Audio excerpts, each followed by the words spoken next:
আজই ডাউনলোড করুন আর এনজয় করুন আপনার পছন্দের শো। আমি ওর কাছাকাছি গেলেই ও খুব খুব খুব খারাপভাবে রিয়াক্ট করছে আন্টি, আর এমন ব্যবহার করছে আমার সাথে যেটা আমার কাছে খুব ইনসাল্টিং এন্ড হিউমিলিয়েটিং। আমি কি কিছু করতে পারি? উমা, কথা আবার তুমি জিজ্ঞেস করছো?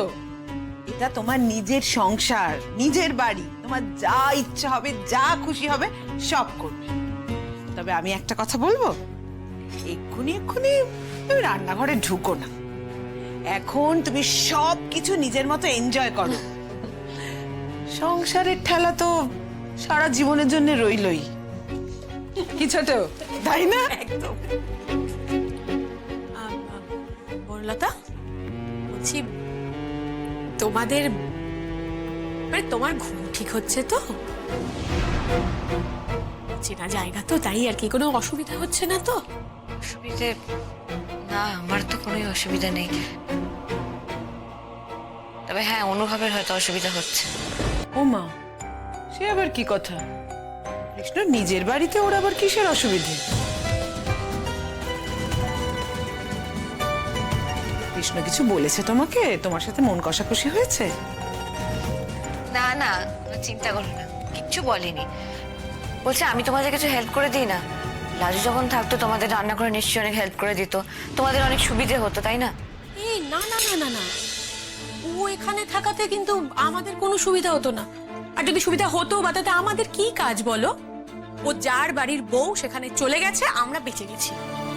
তার থেকে বরঞ্চ তুমি একটা কাজ করো, এই চাটা নিয়ে গিয়ে কৃষ্ণকে দিয়ে এসো। না, আন্টি আমার হাত দিয়ে চাটা পাঠিও না, ও পছন্দ করবে না, ওর ভালো লাগবে না। কৃষ্ণর ভালো লাগবে না এটা কি? আন্টি দেখো, কিছু মনে করো না, বাট তোমাদের ছেলে আমাকে ঠিক করে অ্যাকসেপ্ট করতে পারছে না এখনো।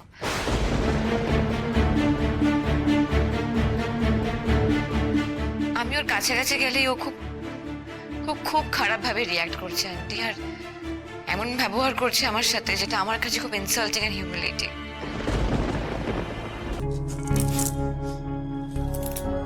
মন খারাপ করো না, সব ঠিক হয়ে যাবে। তুমি আমার ছেলেটাকে না একটু একটু সময় দাও, আর নিজেকেও একটু সময় দাও। দেখবে সবকিছু একদম একদম ঠিকভাবে চলবে। এর থেকে অনুভব কালকে লাজুকে নিয়েই চলে আসতে পারতো। অ্যাটলিস্ট আজকেও ঘরে আরাম করে বসে চাটা খেত। মানে লাজুকে নিয়ে আবার চলে আসতো, কথাটার মানে কি? কালকে কি এরকম কোনো কথা হয়েছে নাকি ওখানে? ও তোমরা জানো না, কালকে অনুভব লাজুকে ফেরত নিয়ে আসার জন্য ওখানে কি কাণ্ড করেছে, তোমরা শোনোনি? লাজুর সামনে রেজাল্ট, তারপরে পড়াশোনা এখান থেকেই করবে, আর সেই জন্য অনুভব কালকে আমাদের সঙ্গে ওকে নিয়ে আসতে চাইছিল। যাকে কথা বলে তার কোনো লাভ নেই, আমি আসছি।